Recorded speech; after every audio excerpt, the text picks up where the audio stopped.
Hathaway Home Services Sales Executives for our video message of the week. All right, this week's message is entitled Inspirational Accountability. Now, many times when we hear the concept of accountability, we may not like it very much. But my goal for you today, I have 3 tips for you, and afterwards, I hope you'll not only like it a little bit more, but certainly understand the benefits of accountability. All right, let's jump right in. Now we're talking about inspirational accountability. So how do we use accountability, but really have us be excited or more excited about it? All right, tip number 1, it starts with our personal attitude.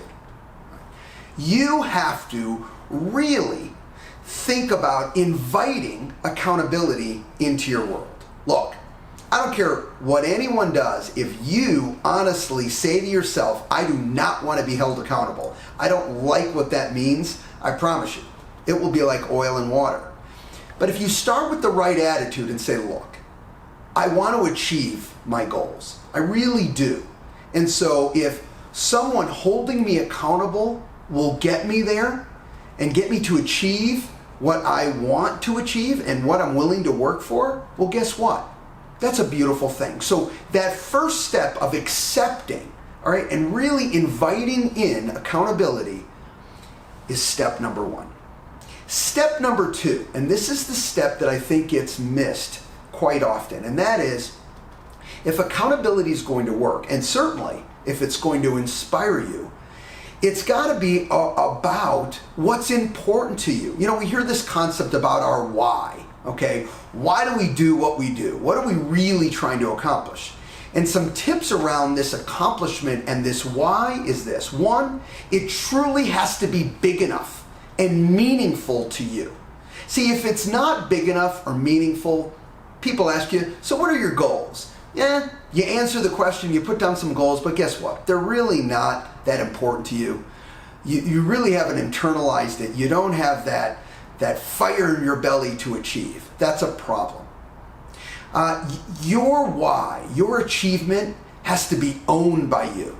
And you've got to think about it all the time because guess what? It's important to you. No one else. It doesn't have to be important to anyone else. It has to be important to you. One other tip around this is sometimes a why, an achievement, doesn't only have to do with us and what we're trying to achieve financially. It may be what those finances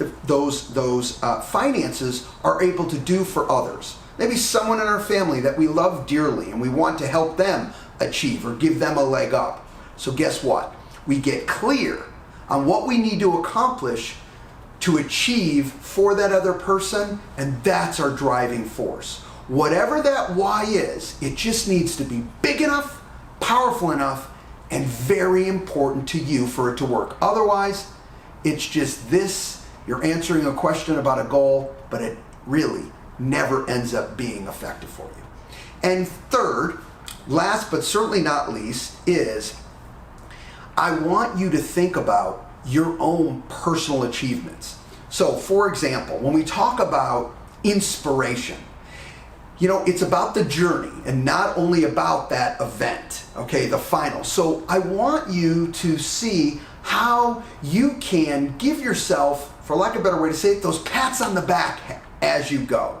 You know, I have to tell you, those personal achievement benchmarks as we go on the road to our greater achievement are important. It keeps us going, keeps us excited. You know, sometimes we'll say to people, oh, I don't need awards, those really don't do anything for me, but when it comes right down to it, and in front of a group, you're recognized. Could be on a board, could be at an event, could be simply at a meeting, but you're recognized because you're really moving your world forward. I have to tell you, it gives everyone a warm and fuzzy, and that's a beautiful thing.